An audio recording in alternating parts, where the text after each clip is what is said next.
Hello, AI Seeking the Truth. I'm just helping out the new owners of this channel as they are putting out more animated stories than what I put out. And I believe they have one they're working on right now. It's going to be coming out, so be watching for that one. I know y'all love those also. So I want to go ahead and drop this one, guys, for you. This is one that'll really make you think, and I think it will, I don't know, maybe touch a certain person and make them wonder and kind of think the same thing. So here we go. When I was much younger, I had an old friend who I'd often spend time with. He lived in one of those old homes in our hometown, dark, ornate wood trim, filled stone basement, walls, and always felt a little too quiet. Nothing about it was ever right, but back then, I didn't know how to explain it. I'll never forget two specific events that left me with a sense of unease I still can't shake. The first one happened when I was playing with my friend in their living room near the front door. There was this old painting on the wall, and thinking back, I'm not sure exactly why I was initially drawn to it, as I've walked past this painting many times before. Yet there I was staring up at it on the wall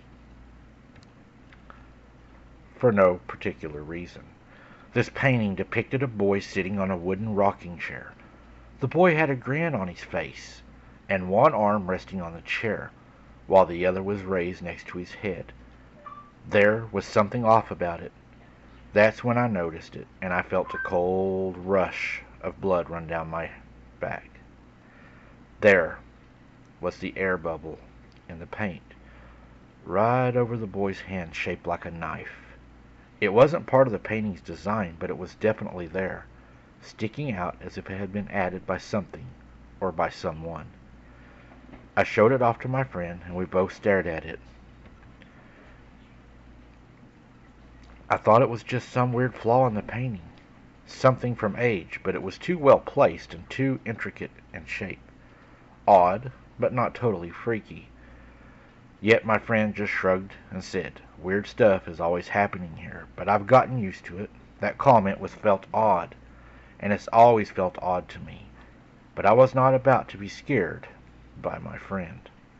My mom came to pick me up, and I went home, not planning on thinking of that painting ever again. But when I came back the next day, the knife shape was gone. I'm not talking about it being faded or blurred like it had never been there. Furthermore, the child in the painting had somehow lost his grin and was replaced with a blank expression, as if the boy was now posting for an old photo. It's one of those moments I can't explain, and looking back I still wonder how that happened. Then it vanished. Not turned away or moved out of sight, it just disappeared. Gone. I felt my heart stop, and all the hairs on the back of my neck stood up. I didn't know what to do. I wasn't sure if I'd imagined it, but I couldn't shake the feeling that the boy in the painting had come to play with me. A few years later, I found myself babysitting at the same house for a night. I was once again in the living room, but this time just watching a movie with the kid I was looking after. And that's when I heard doors slamming upstairs. One would figure it was just the wind or something, but it didn't stop. Just loud bang, bang, bang. I am naturally a coward, and I wouldn't be the type to go running back up there or to run back home, but I had a younger kid with me, and I just was terrified as he was, so I did muster up some courage, and I headed upstairs to comfort the source. When I confronted the source, all of the doors were open, and I checked every room with the lights on. My sigh of relief was cut short as a moment later I hear the family's dog standing at the front door, completely still. Its eyes were fixed on something beyond the door. Its body tense, and it started growling, scared, not angry. I'm in full panic, as the air felt heavy, like the entire house was holding its breath. While the house is quiet, except for the dog standing guard at the door, that's when I seen it. There is a window on the door that leads down to the basement, and just beyond that a window to the outside. Once again, I don't know what made me look in that direction, but I did. Through that basement door I saw the face of a boy. Of a dead-looking boy. A demon-looking boy. Just for a moment. It wasn't like a person on their knees looking in. It was like the face appeared out of nowhere, head staring straight up at me as if its body was buried in the ground, and then it vanished, not turned away or moved, not quite even out of sight. It disappeared, and it was gone. How many of you have always seen photos you thought were watching you or felt that they were evil? They just might be, because I know that photo was watching me, and I know whatever was in it came out to play that day because I saw it looking in the window. Sometimes when you hear things outside, they may not be in your house, but trust me, they lurk on the outsides of your house, listening and peeking in your windows, trying to see what you're doing.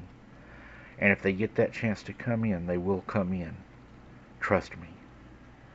There you go, guys. I do believe there's things on the outside of our houses that do look in, and they do look for chances to come into our homes. And if you let them in, they'll for sure come in, and they're a lot harder to get rid of than they are to let in. I've felt that way about photos and pictures. You've all heard me talk about that. What do you all think? Let me know in the comments. This is a weird one, guys. We'll see you on the next one. I can see you from behind. You can hear me in your mind. Run so fast as you can go. Time will catch you before you know.